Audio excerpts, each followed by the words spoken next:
വെനസ്വേലയിൽ അധികാര കൈമാറ്റം ഉണ്ടാകും വരെ അമേരിക്കൻ ഭരണം പ്രഖ്യാപിച്ച ഡൊണാൾഡ് ട്രംപ് വേണ്ടിവന്നാൽ ഇനിയും ആക്രമണം നടത്തുമെന്നും ട്രംപ് പറഞ്ഞു. വെനസ്വേലൻ പ്രസിഡന്റ് നിക്കോളസ് മഡൂറോയും ഭാര്യയും അമേരിക്കയിൽ വിചാരണ നേരിടണം. വെനസ്വേലയിൽ അതിക്രമിച്ചു കയറി പ്രസിഡന്റിനെ പിടികൂടിയതിനെ അമേരിക്കൻ സൈനിക ചരിത്രത്തിലെ വിസ്മയകരമായ സംഭവമെന്നാണ് ട്രംപ് വിശേഷിപ്പിച്ചത്. അമേരിക്കൻ എണ്ണ കമ്പനികൾ വെനസ്വേലയിൽ നിന്നും പണമുണ്ടാക്കുമെന്നും ട്രംപ് നിലപാട് വ്യക്തമാക്കി.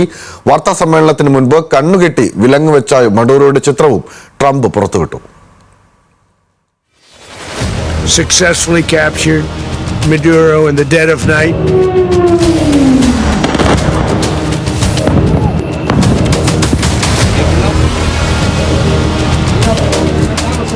വെനസ്വേലൻ പ്രസിഡന്റ് നിക്കോളാസ് മഡൂറോ ഏകാധിപതിയും ക്രിമിനൽ സംഘത്തിന്റെ വക്താവാണെന്നും മഡൂറോയും ഭാര്യയും അമേരിക്കയിൽ വിചാരണ നേരിടണമെന്നും US പ്രസിഡന്റ് ഡൊണാൾഡ് ട്രംപ്. വാർത്താ സമ്മേളനത്തിന് മുന്നോടിയായി കണ്ണുകെട്ടിയ വിലങ്ങുവെച്ച മഡൂറോയുടെ ചിത്രം ട്രൂത്ത് സോഷ്യലിലൂടെ ട്രംപ് പുറത്തുവിട്ടു. So we are going to run the country until such time as we can do a safe, proper and judicious transition. And it has to be judicious because that's what we're all about. We want peace, liberty and justice for the great people of Venezuela.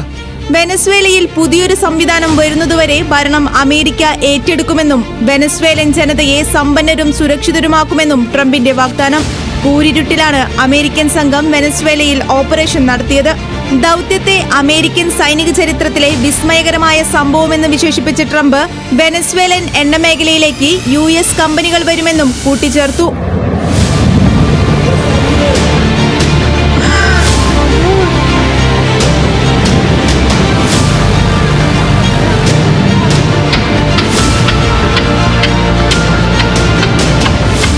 കഴിഞ്ഞ ദിവസം അർദ്ധരാത്രിയോടെയാണ് Venezuelan തലസ്ഥാനമായ കാരക്കസിലേക്ക് American സൈന്യം അതിക്രമിച്ചു കടന്ന് വൻ വ്യോമാക്രമണം നടത്തിയത്.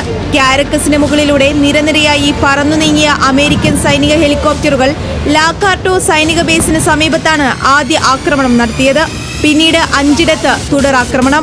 അറാഹുവ, Miranda, ലാഗുവേറെ എന്നിവിടങ്ങളിലും അമേരിക്കൻ സൈന്യത്തിന്റെ ഡെൽറ്റ ഫോഴ്സ് തുടർച്ചയായി ബോംബിട്ടു. വ്യോമാക്രമണത്തിന് പിന്നാലെ മഡൂറോ രാജ്യത്ത് അടിയന്തരാവസ്ഥ പ്രഖ്യാപിച്ചു.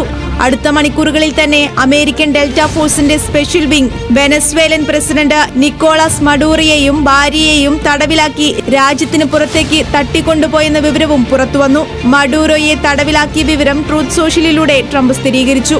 വെനസ്വേലയുടെ എണ്ണധാതു വിഭവങ്ങൾ ലക്ഷ്യമിട്ടുള്ള ആക്രമണമാണിതെന്നും വെനസ്വേല ഔദ്യോഗിക പ്രസ്താവന പുറത്തിറക്കി. രാജ്യത്തിന്റെ പരമാധികാരത്തിനെതിരായ ആക്രമണമെന്നും ശക്തമായ മറുപടി നൽകുമെന്നും വെനസ്വേലൻ സൈന്യം വ്യക്തമാക്കി.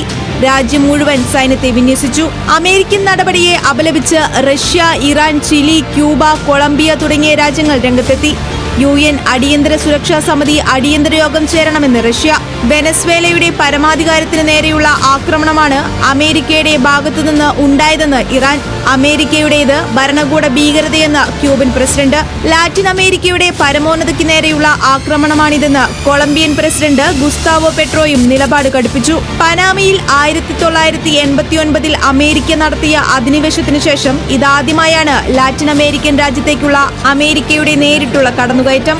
അമേരിക്കൻ പ്രസിഡന്റായി 2ാം തവണ അധികാരത്തിലെത്തിയ ട്രംപ് വെനസ്വേലയ്ക്കെതിരെ മയക്കുമരുന്ന് ബന്ധം ആരോപിച്ച് നിരന്തരം രംഗത്തെത്തിയിരുന്നു. വെനസ്വേലൻ കപ്പലുകൾ പിടിച്ചെടുക്കുകയും നേതാക്കളുടെ സ്വത്തുക്കൾ മരവിപ്പിക്കുന്നതും ഉൾപ്പെടെയുള്ള നടപടികൾ തുടരുന്നതിനിടെയായിരുന്നു മണിക്കൂറുകൾ നീണ്ട വ്യോമാക്രമണം. വെനസ്വേലയിൽ ആഭ്യന്തര ഭിന്നിപ്പ് സൃഷ്ടിക്കാനുള്ള അമേരിക്കൻ ശ്രമം പരാജയപ്പെട്ടതോടെയാണ് ആക്രമണത്തിന് അമേരിക്ക മുതിർന്നതെന്നും വെനസ്വേലയിലെ വിശാലമായ എണ്ണ ശേഖരത്തിലേക്ക് പ്രവേശിക്കാനാണ് അമേരിക്ക ശ്രമിക്കുന്നതെന്നുമാണ് ലാറ്റിൻ അമേരിക്കൻ വിദഗ്ധരുടെ വിലയിരുത്തൽ.